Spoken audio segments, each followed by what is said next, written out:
Kolaka Timur, Sulawesi Tenggara. Kami izin menyampaikan latar belakangnya di mana sektor kesehatan menjadi salah satu program prioritas nasional, mengingat masih banyak daerah yang membutuhkan peningkatan kualitas layanan kesehatan termasuk di wilayah Indonesia Timur tentunya. Untuk itu, sektor kesehatan juga menjadi salah satu dari program Quick Win Presiden yang dirancang dalam akselerasi implementasi Rencana Pembangunan Jangka Menengah Nasional (RPJMN) 2025-2029, di mana salah satu poinnya adalah menyelenggarakan pemeriksaan kesehatan gratis, menuntaskan kasus TBC, dan membangun rumah sakit lengkap berkualitas pada tingkat kabupaten. Diketahui dana alokasi Kemenkes tahun 2025 untuk program peningkatan kualitas rumah sakit umum daerah atau RSUD ini dari tipe D menjadi tipe C mencapai 4,5 triliun.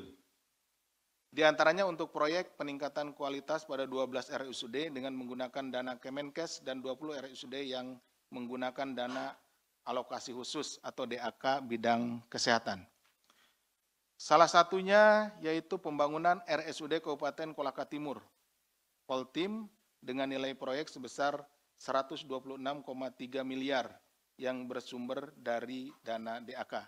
Jadi rekan-rekan, dana yang disiapkan untuk pembangunan rumah sakit ini, seluruh Indonesia ya, ini mencakup 12 kabupaten pada tahun 2020 ini sebesar 4,5 triliun. Jadi ini merupakan bagian dari itu ya, yang saat ini dilakukan dilakukan kegiatan tangkap tangan, yaitu di pembangunan RSUD Kabupaten Kolaka Timur dengan nilai proyeknya 126,3 miliar. Namun demikian, pembangunan RSUD yang merupakan bagian dari program prioritas nasional dan memiliki urgensi tinggi untuk pemenuhan kebutuhan kesehatan masyarakat dan menyangkut hayat hidup orang banyak, justru disalahgunakan oleh pihak-pihak tertentu untuk melakukan tindak pidana korupsi. Oleh karena itu, kegiatan tangkap tangan yang dilakukan KPK ini sekaligus untuk mencegah supaya pembangunan rumah sakit atau pelaksanaan program Quick Win ke depannya dapat dimitigasi dan dicegah potensi terjadinya korupsi.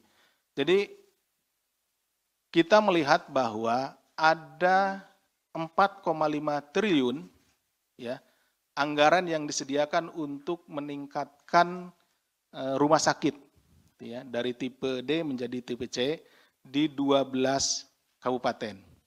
Indikasinya bahwa terhadap pembangunan rumah sakit ini terjadi ya, ini khususnya yang kita lihat di Kabupaten Kolaka Timur ini terjadi tindak pidana korupsi, di mana anggarannya itu dipotong dan digunakan untuk keperluan-keperluan yang tidak sesuai dengan peruntukannya.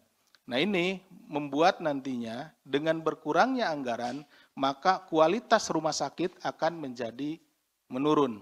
Dan pada ujungnya, layanan terhadap masyarakat ini akan menjadi berkurang. Nah, KPK dihadapkan pada pilihan di mana KPK harus berusaha atau harus mampu untuk mencegah supaya yang 4,5 triliun ini bisa digunakan untuk pembangunan rumah sakit secara benar. Nah,